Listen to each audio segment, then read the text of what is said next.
I was trying to find some kind of negative angle that would sort of trigger him a little bit, but he was just no. He's like nothing bothered him. I said, well, what about your parents?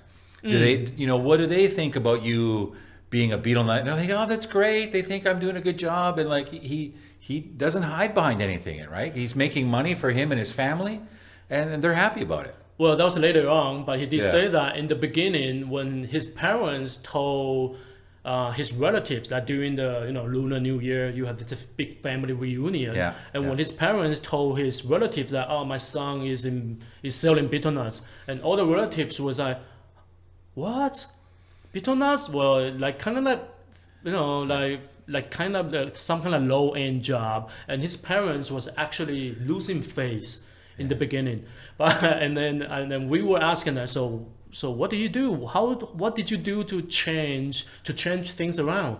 And he said, well, I bought a Mercedes-Benz. I went home next Lunar New Year. I went home to visit my mom. I took my mom to visit my relatives in a brand new Mercedes-Benz. And that's when they started to show me respect. His big gold chain. Right. So like, the betel nut industry is maybe not a bad thing. Not a bad. I was actually thinking about investing, join his franchise. Well, just saying that. He's a legit business.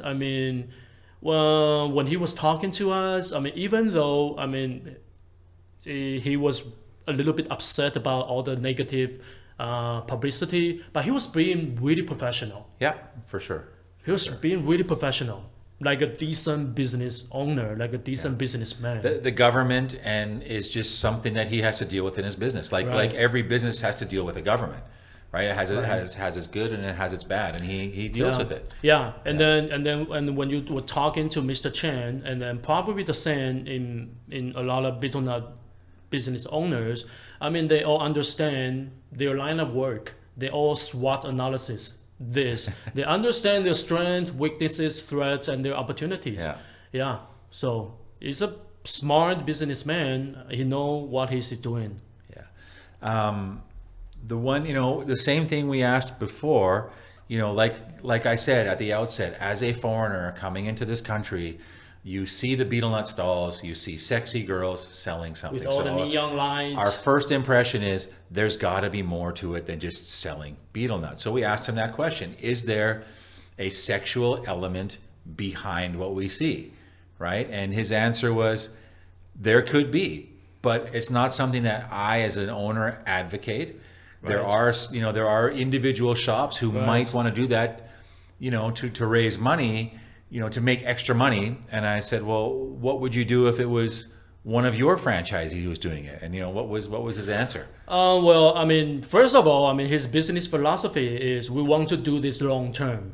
Okay, we want to make sure this is a sustainable business model. Okay, and then he did emphasize that a lot of those are individual marketing behavior by the betel nut stall, and then we were like, so what did you do if any of your franchisee doing something like this? He said, well, I'll advise them, I'll consult, I'll talk to them. Obviously, this is not something we are happy to see in my franchise.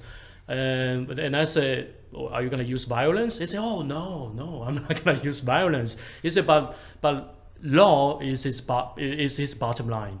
If any of his franchisor breaking the law, he said, well, he's going to take legal action. He's going to sue them.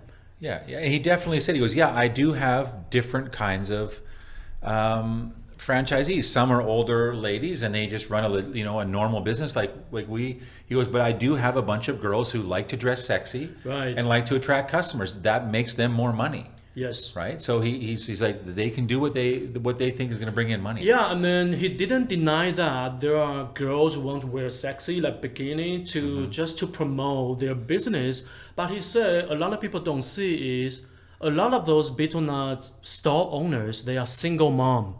They are from a broken family. They're just trying to make a humble living. Yeah. So that's what people don't see. And then he said, you can see a single mom still have a baby, selling betel nuts on one hand, and then on the other hand, he's pushing the crib, try to, taking care of the baby. He said that's the real side of the betel nut store. It's the same thing that we said at the start of this episode. We have stereotypes. Right. So we look at this, we pull up to this guy's place and he's covered in tattoos. And like we said before, like, oh, he's got to be a thug.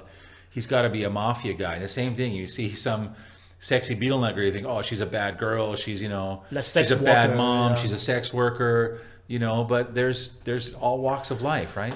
All walks of life. And then he said, well, we have all kinds of people, but he, one or two of them might want to make money in a more extreme way, like in providing sexual service. But he said, well, he heard of that, but he said it's not something happens all the time. What struck me, in the overall interview with him was, if you had interviewed Mr. Chen and not known his industry, right? If it wasn't betel nut, if he just talked about business and relationships with his customers and relationships with his franchisees and understanding, you could be talking to any businessman. Oh yeah. Right? He is very well spoken and very knowledgeable on business. He's very approachable, and then he's obviously very smart. And then, like you say, if you told me he's a Wall Street stock manager, I wouldn't be surprised. Yeah. Well, like I said, I was so wrong. Stereotype, and then I admit that I was judging the book by its cover when I first saw him. And same thing with sexy betel nut girls. Okay, that's our assumption. Well, not just foreigners. We as Taiwanese, we make that assumption too. So, and then we did mention that the reason why for a lot of foreigners would have that kind of assumption or impression is because of the red light district. In a lot of North American countries and European countries, red light district is legal, where sex workers is legal. And then I asked him that. So is that where we get this marketing strategy from? And he said, no, it's just a coincidence. It's just a coincidence. It's nothing like that.